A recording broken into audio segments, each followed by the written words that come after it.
So I've been wanting to make this video for a while. It's been really hard for me to sit down and talk about it without breaking down. So I waited a few weeks, 3 weeks actually, to talk about this because it took me that long to talk about it without freaking out and melting down and hyperventilating for the most part. And just so you guys know, I have a birth vlog if you want to watch it. I didn't show the traumatic thing happening because you don't think about turning on a camera when you're about to die or something and not even know it. I was submitted to the hospital because I had some bleeding and they were worried about my placenta pulling away, trying to detach or something. And what made them really worry was as I got checked into the hospital, I had the belts on and they strapped me down to those and my baby's heart rate went whoop down.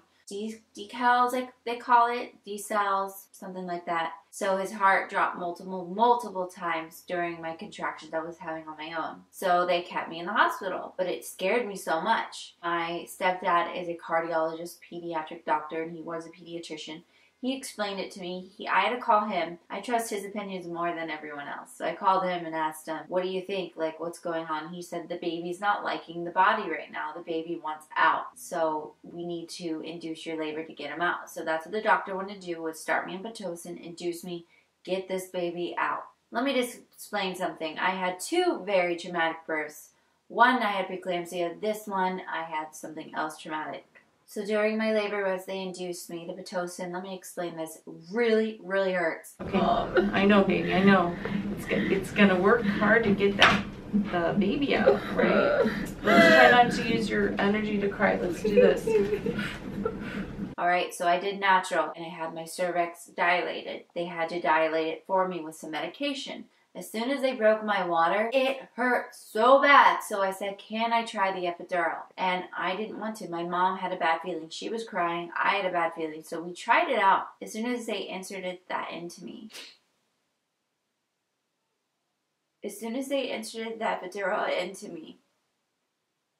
see, I'm freaking out already. My body went numb from the legs all the way up to the left side mainly. I remember feeling my heart rate. Something just happened. I remember I screamed to the doctor, I'm fading away, I'm leaving. I'm going somewhere. And they're all freaking out. Why I said that was because when she gave me the epidural, it messed with the baby's heart rate and mine. It was killing both me and the baby because the OB doctor decided to inject me with something without checking my blood pressure. My blood pressure was low, really low, and it went down to 67/40 or something. I forget exactly the number, but it was 67/40 from what I remember. And that's really low. That's like, okay, you're gonna go somewhere. The doctor injected me with something to save the baby first.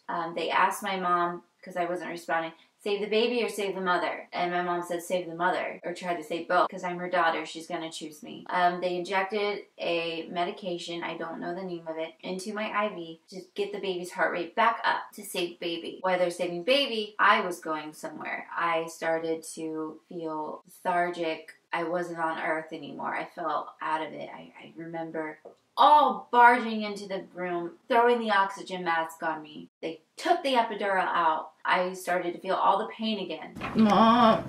Okay. There we go. No more. That didn't last very long. That lasted like 10 minutes with the numbness. Wasn't able to do the epidural. I had to do natural and keep feeling the natural all the way out through. Like I said, it was only 10 minutes of numbness, and that epidural traumatized me. And I don't want to scare all of you guys about getting an epidural. If you had a choice, try not to get it. There's so many risks.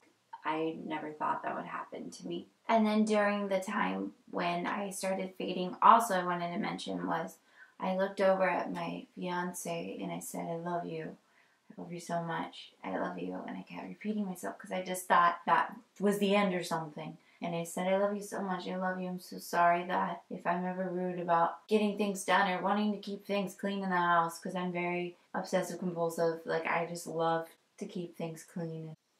He was scared. He said he loves me too. And I just kept repeating myself, looking at my mom, telling her I love her, and everyone I love them. I just kept feeling like this is it. And I said, I love Charles, my son. Tell him I love him, tell him I love him. And I'm freaking everyone out because I'm sitting there saying I love them and letting them know how much I love them. That's all I kept saying was, I love you, because I thought that was the end. The doctor did apologize. I'm so sorry. It was my fault. It was my fault, over and over and over. And she looked like she was about to cry because something could have happened to me. I am traumatized every single night. All I hear in my head is, save the mom or save the baby. That echoes in my head every single night.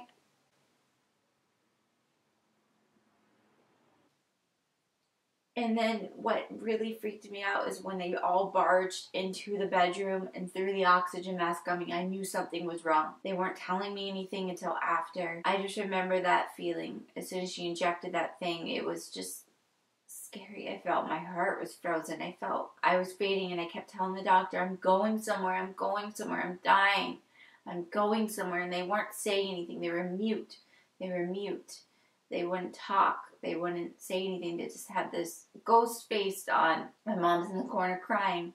My fiance's rubbing her shoulders, patting her back, and to calm her down. And at the same time, I'm like, what's going on? No one's talking to me. And after everything, when I came back to reality, they were saying, we're so sorry, we injected you with something to save the baby's heart rate, and it had a mega side effect on you, and we're really sorry. It was our fault. We didn't check your blood pressure to make sure it was low. My mom is a nurse, so she got after him saying, hey, you know, her blood pressure was low beforehand. And they were like, oh, because the nurse never checked. They kept changing nurses. They kept leaving to go home and giving a new nurse, so they weren't communicating. That's what happened, is the miscommunication affected my health, and I almost lost my life or the baby's life. It's just scary, and now I'm traumatized to want another baby, and I am going to therapy to work on maybe having another baby. But after that, I don't know anymore because I'm traumatized from that. I'm scared to even think about it. I'm scared to ever get an epidural again in my life. Just so much things go wrong. I had 2 very traumatic pregnancies, and now I'm like, I really hope if I get pregnant again in the future that it's not traumatic again. But I'm just really freaked out, and that's what happened. And I want to thank you guys for sitting through this and listening to me. Thank you so much for watching. Subscribe if you want to keep updated on vlogs or recipes, other videos that we do. I'll see you guys later. Bye-bye.